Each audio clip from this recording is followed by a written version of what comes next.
दोस्तों नमस्कार। बहुत स्वागत है आपका नए साल में और आशा करता हूं कि आप सब ठीक होंगे। और इस उम्मीद के साथ कि नए साल में हम कुछ नई चुनौतियों का सामना कर रहे हैं जो हमारे सामने ओमिक्रॉन के तौर पर भी आ गई हैं, लेकिन हमें इनसे घबराने की आवश्यकता नहीं है। हमको बड़े धैर्य के साथ इनका मुकाबला करना होगा, क्योंकि ये परिस्थितियां उन्हीं लोगों को चुनौती देती हैं जो सक्षम होते हैं। तो हमारी सभ्यता इतनी सक्षम है कि वो इन सब चुनौतियों का सामना कर सकती है और करेगी भी। ठीक है। और हमने एक नई पहल के तौर पर शुरुआत की है। आप इससे जुड़िए, क्योंकि इतिहास हमको ये बताता है कि बारंबार परिस्थितियां बदलती रहीं और हम उनके साथ अनुकूलन करते हुए अपने आप को आगे बढ़ाते चले गए। तो इन सभी रूपों में आज हम चर्चा करेंगे एक ऐसे महान योद्धा की जो अपनी वीरता, शूरवीरता और दूरदर्शिता के लिए जाने गए, और उन्हें भारत के इतिहास में एक ऐसे वीर के तौर पे प्रस्तुत किया गया कि जो अपनी मातृभूमि के लिए अपने सर्वोच्च बलिदान से भी नहीं डरे थे। और अंत में वो सफल हुए और भारत में चंद्रगुप्त विक्रमादित्य के नाम से उन्होंने उपलब्धि प्राप्त की थी। भारत के इतिहास में ये वो चरण है जब गुप्तों का शासन था। आमतौर पे मौर्योत्तर काल की जब समाप्ति होती है तो सत्ता एक प्रकार से विखंडित हो जाती है, डिसेंट्रलाइज हो जाती है, और उस डिसेंट्रलाइजेशन ऑफ पावर के बाद भारत में गंगा घाटी क्षेत्र से निकलकर परिधीय क्षेत्र में एक सत्ता का विकास होता है, जिसको विकसित करने काम करते हैं आपके गुप्त लोग। उन्हीं गुप्तों में से एक महान व्यक्ति हुए थे चंद्रगुप्त द्वितीय विक्रमादित्य। आज हम उनके नवरत्नों की बात करेंगे और उनकी उपलब्धियों की बात करेंगे, क्योंकि चंद्रगुप्त द्वितीय महादित्य के बारे में आप सब जानते हैं कि उन्होंने किस प्रकार से शकों को भारत में अंतिम रूप से न केवल पराजित कर दिया था, बल्कि एक योग्यतम शासक के तौर पे उन्होंने गुप्त काल के जो इतिहास है उसको प्राचीन भारत का स्वर्णिम काल तक लोगों को कहने के लिए विवश कर दिया था।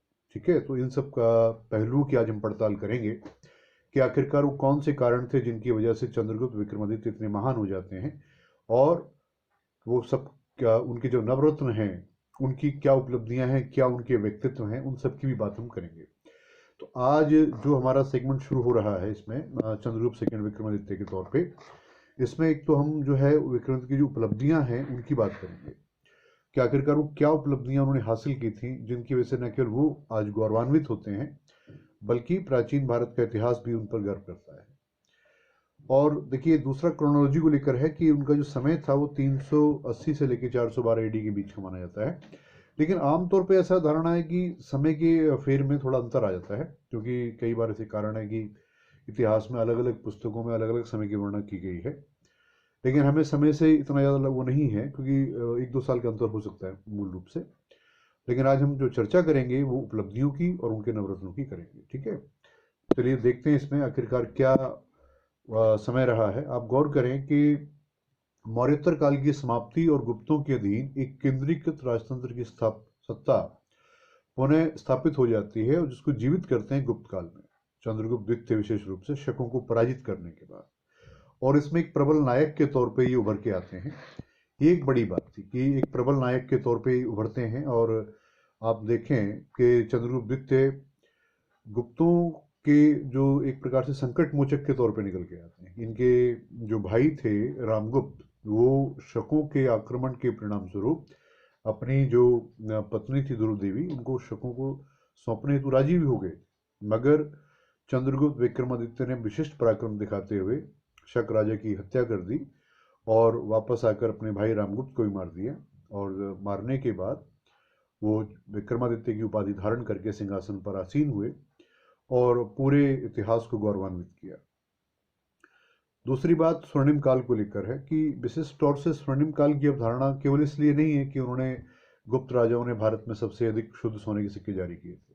शुद्ध सिक्के जारी किए वो एक अलग पक्ष है, मुद्रा शास्त्र का विषय है वो। लेकिन जो स्वर्णिम काल की अवधारणा है वो कला और साहित्य को लेकर है कि कला में क्या योगदान उनका रहा, साहित्य के प्रति आप देखेंगे कि कितने विशिष्ट लोग उनके दरबार में थे। इन सब बातों के लिए उनका दरबार जाना जाता था। ठीक है। और कुछ खास लोगों को उन्होंने अपने नवरत्नों के तौर पे अपने दरबार में शामिल भी किया था। आप देखें कि भारत के इतिहास में दो ही ऐसे व्यक्तित्व हुए जिन्होंने नवरत्न रखे हैं अपने दरबार में। एक तो आप चंद्रगुप्त विक्रमादित्य जिसकी हम चर्चा आप कर ही रहे हैं आज, और दूसरा अगर आप देखें तो अकबर का नाम आता है इतिहास में, ठीक है, तो इस कारण से भी विशिष्ट उपलब्धियों के लिए जाने जाते हैं। दूसरी बात आप देखें कि जो लौह प्रौद्योगिकी है, आयरन की जो टेक्नोलॉजी है, वो इनके काल की ही है। जो महरौली में लोह स्तंभ आपको देखने को मिलता है, वो जो आयरन स्तंभ है वो इन्हीं का है, और उस पर चंद्र नाम के व्यक्ति का अंकन मिलता है, जिसकी पहचान चंद्रगुप्त द्वितीय विक्रमादित्य के रूप में की जाती है, और वही एक विशिष्ट व्यक्ति हैं जो हमारे चंद्रगुप्त सेकंड हैं, ठीक है। तीसरी बात आप देखें कि एक प्रसिद्ध चीनी यात्री इनके दरबार में आए थे जिनका नाम था फाहियान। फाहियान जो थे वो बौद्ध धर्मों से संबंधित पुस्तकों का अध्ययन भी कर रहे थे और काफ़ी लंबे समय तक इनके दरबार में रहे। और दूसरी बात आप देखें कि इनके विषय में एक नाटक लिखा गया था जिसका नाम था देवी चंद्रगुप्त। गुप्त काल साहित्य के लिए विशिष्ट अनुकरणीय माना गया, और ख़ास तौर से आप देखें तो मुद्रा राक्षस जो एक नाटक है और जो देवी चंद्रगुप्त एक नाटक है, दोनों नाटक एक ही व्यक्ति के लिखे हुए हैं, विशाख दत्त के, लेकिन दोनों की जो पृष्ठभूमि है वो अलग अलग है।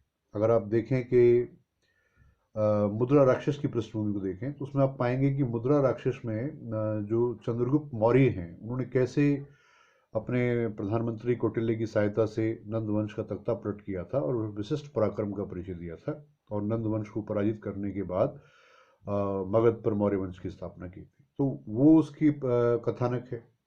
जबकि देवी चंद्रगुप्त में जो नायक हैं हमारे आपके चंद्रगुप्त द्वितीय, इनकी विशिष्ट उपलब्धि शकों को पराजित करने में, और शकों को पराजित करने के बाद जब इन्होंने राज्यपाट संभाला तो ये बड़ी बात थी।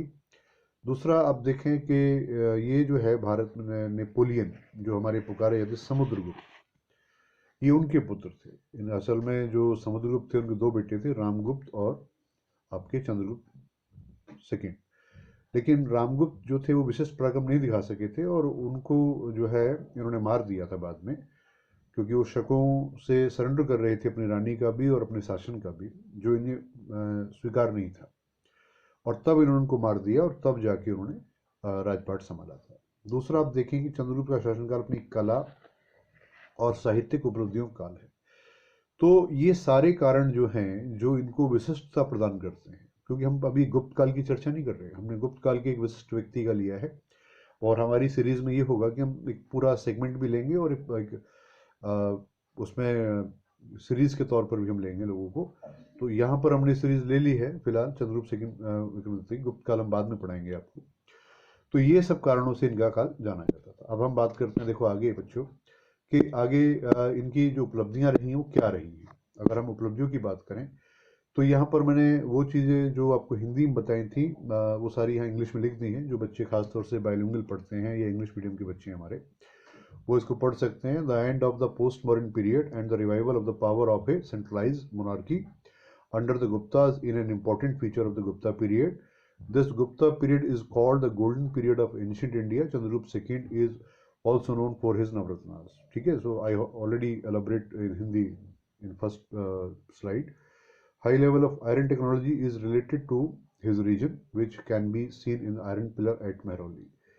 ठीक है, the famous Chinese traveler Fayan visited India during his region and was in his court. Chandragupta second Vikramaditya, the hero of Vikrama Vishakdatta's play Devi Chandraguptam. The region of Chandragupta was the region of the Chandragupta second was the son of Chandragupta, and the period of his artistic and literary achievement, and the Gupta state issued India's most pure gold coins. ठीक है, these are the fact in English medium. Those who are English medium, they are also can consider this point. So let we come to the point. Chandragupta second जो थे, अगर हम बात करें कि वो गुप्त काल के राजा थे, पहली बात तो ये साफ है यहाँ पर। गुप्त वंश का जो इतिहास है वैसे तो वो श्रीगुप्त से शुरू होता है। अगर आपसे क्वेश्चन आ जाता है कि who was the founder of Gupta dynasty, तो you have to answer Shrigupta and his son was Ghatotkacha. But हमारे पास जो ऑथेंटिक जानकारी है वो चंद्रगुप्त फर्स्ट से है, क्योंकि जो चंद्रगुप्त फर्स्ट थे वो according to Gupta record the first important ruler of Gupta dynasty was Chandragupta first, और उसका टाइम पीरियड था 319 से 355 AD, और ये 319 में उन्होंने गुप्त संवत को शुरू किया था। He issued the Gupta era in 319 AD। ठीक है। And his title was Maharajadhiraja. Maharajadhiraja जो टाइटल होता है बच्चों, वो आमतौर से वो लोग धारण करते थे जो कभी किसी के सबॉर्डिनेट रहे थे, यानी अधीनस्थ रहे थे, ठीक है। तो क्योंकि ये जो पोस्ट मौर्य पीरियड में सत्ता डिसेंट्रलाइज हुई थी और उसमें से अलग अलग फ्यूडल लॉर्ड्स जो थे वो निकले, और ख़ास तौर से उत्तर मौर्य काल में सत्ता का केंद्र जो था गंगा घाटी ना होकर, क्योंकि आप देखेंगे कि land between Son, Ganga and Son is to called river, Ganga and Son are two rivers, and land between Ganga and Son is to called Magadh. तो Magadha was the region in Gangetic valley. अब क्योंकि गंगा घाटी से सत्ता केंद्र बाहर चला गया, तो क्योंकि परदीय क्षेत्र में गया, तो उन्हीं की फ्यूडल लॉर्ड्स ने जो कभी उनके साथ एसोसिएटेड थे सत्ता बनाई थी, ठीक है। तो अब वो सत्ता बनाई थी तो उन्होंने अपना इंडिपेंडेंट स्टेट बना लिया, लेकिन फिर भी टाइटल लिया महाराजा धीराज, ठीक है। दूसरा आप देखें कि इसमें समुद्रगुप्त जो थे वो काफ़ी पराक्रमी व्यक्ति हुए, इनके पुत्र थे वो चंद्रगुप्त सेकंड के, और इनकी उपाधि थी परक्रमांक, और कुछ कुछ साहित्य में इनको कविराज भी कहा जाता है, ध्यान रखिएगा इसके बारे में, कविराज भी इनको कहा जाता है। तो यहाँ पर ये बात साफ होगी कि चंद्रगुप्त सेकंड जो थे वो गुप्त में एक राजा थे, लेकिन गुप्त वंश के संस्थापक श्रीगुप्त को माना जाता है। लेकिन अगर पूछे कि who was the actual founder of Gupta dynasty, you have to answer Chandragupta first, क्योंकि हमारे पास जो जानकारी है वो चंद्रगुप्त फर्स्ट से है, ठीक है, ध्यान रखिएगा इसको। अब आगे बढ़ते हैं हम बच्चों। देखो अगर हम नेक्स्ट टॉपिक पे आते हैं, क्योंकि हमारा यहाँ पे जो मेन मोटिव है वो चंद्रगुप्त फर्स्ट ही है, ठीक है। यहाँ पे हमारा जो मेन मोटिव चंद्रगुप्त फर्स्ट है। अब यहाँ पे आप देखें कि चंद्रगुप्त फर्स्ट का जो समय है वो तकरीबन 380 का है, आप देखेंगे तो तकरीबन ये 380 से लेकर 412 एडी का समय इनका है, और ये स्वर्णिम एज कहलाता है, स्वर्ण काल कहलाता है गुप्त काल का। उपाधि इन्होंने विक्रमादित्य धारण की थी, हिज टाइटल वाज विक्रमादित्य, और ये जो उपाधि ली थी इन्होंने, वो उपाधि जो थी बेसिकली शकों को पराजित करने के बाद ली थी, ठीक है, ध्यान रखना इस बारे में, ठीक है। आगे बढ़ते हैं हम इस बारे में, आगे देखते हैं। अब दूसरी बात जो हमारे यहाँ निकल के आती है इसमें कि चीनी यात्री फाइयन या उनके शासनकाल में भारत की यात्रा पर आए, वो स्पष्ट है, मैंने पहले भी आपको बता दिया। शासनकाल नवरत्नों के लिए जाना जाता है, इसको मैं विशिष्ट रूप से भी आपको बताऊंगा। शकों को भारत ने पराजित किया, ये बड़ी बात थी, ये इतनी बड़ी बात थी कि आप कल्पना नहीं कर सकते कि भारत में जो शक लोग थे अटैक कर रहे थे, और इन्होंने विशिष्ट पराक्रम दिखाते हुए उनको हरा दिया। महरौली में लोह स्तंभ को स्थापित किया, ये और भी एक बड़ी बात है, ठीक है। आयरन पिलर को इन्होंने स्टैब्लिश किया है, और आयरन पिलर जो है वो अपने आप में एक हाईएस्ट आयरन टेक्नोलॉजी को रिप्रेजेंट करता है कि उसको कोई जंग नहीं लग पाएगी, ये एक बड़ी बात थी। अब आगे चलते हैं, देखते हैं कि इनके नवरत्न कौन थे। अगर हम बात करें इनके नवरत्नों की, तो चंद्रगुप्त द्वितीय के दरबार में नवरत्न हुए, जिनमें आप देखें कि मैं पहले 2 चरणों में इसको बता रहा हूँ। एक तो चंद्रगुप्त द्वितीय के नवरत्न और उनका जो रिलेटेड बुक्स और उनका क्षेत्र क्या था। आप देखें कि इसमें शपणक हैं, ये धन्वंतरी हैं, कालिदास हैं, अमर सिंह हैं, वारामिहिर है, भरूची हैं, शंकु हैं, बैताल भट्ट हैं और हरिशेन है। तो ये 9 इनके नवरत्न थे।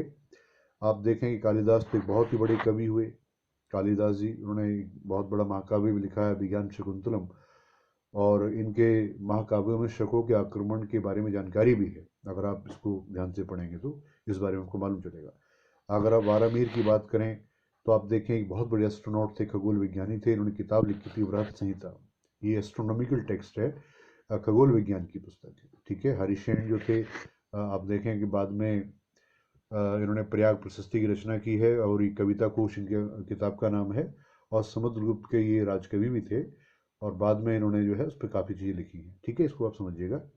तो शपणक जो थे वो ज्योतिष शास्त्र से संबंधित थे, धन्वंतरी जो थे वो आयुर्वेद से रिलेटेड थे, कालिदास जी ने महाकाव्य लिखे हैं, उसमें खास तौर से अभिज्ञान शकुंतलम की पुस्तक है, वारा अमर कोश अमर सिंह की पुस्तक है, वारामिहिर ने वृहत संहिता लिखी, भरूची व्याकरण शास्त्र से संबंधित थे, शंकु शिल्प शास्त्र, बैताल भट्ट मंत्र शास्त्र और हरिशेन कविता शास्त्र, ठीक है, इसको आप ध्यान रखिएगा। आगे बढ़ते हैं इसमें हम, अब देखते हैं आगे इनके क्षेत्र क्या रहे।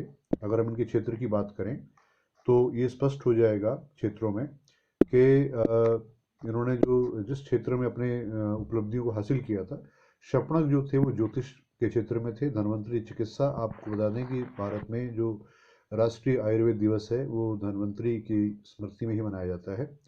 कालिदास ने नाटक काव्य लिखे, अमर सिंह जी व्याकरण से संबंधित रहे, वारामिहिर खगोल विज्ञानी थे, भरूची भी व्याकरण से संबंधित थे, शंकु वास्तुकला से संबंधित थे, वैताल भट्ट जादू और हरिशंकर कविता से। ठीक है, तो ये सारी उपलब्धियां आपके सामने आ गई। इसको आपको पढ़ना है और मैंने बिल्कुल सिस्टमैटिक तरीके से इसको बनाया है ताकि आपको नोट्स बनाने में दिक्कत ना आए। ठीक है, क्योंकि अभी हम केवल संकलात्मक चीज़ों को लेकर चल रहे हैं, कॉन्सेप्चुअल चीज़ों को लेकर चल रहे हैं जो एग्जाम में आएंगी फैक्ट के अंतर्गत। ठीक है, इसको आप पढ़िएगा, समझिएगा, और जो भी आपको दिक्कत लगे आप मुझे कमेंट बॉक्स में ज़रूर बताइएगा। और कोशिश करिए कि आप पढ़ने से ज़्यादा सीखने पर फोकस करें। ठीक है, मैं बार बार कहता हूँ कि सीखना ज़रूरी है बच्चों। सीखते रहिए, आगे बढ़ते रहिए। अगली वीडियो में फिर आपसे मिलूंगा, तब तक जय हिंद, नमस्कार। लेकिन अपने स्वास्थ्य का ध्यान जरूर रखिए, और क्योंकि इस कोरोना महामारी में सबसे बड़ा नियम ये है कि आप अपने आप को बचाइए, क्योंकि आप सुरक्षित हैं तो आपका परिवार सुरक्षित है और आपका समाज सुरक्षित है। ठीक है, तो फिर दूसरी वीडियो में आपसे मिलता हूँ, तब तक के लिए नमस्कार, जय हिंद, फिर मिलता हूँ आपसे। ठीक है, चलो, बाय।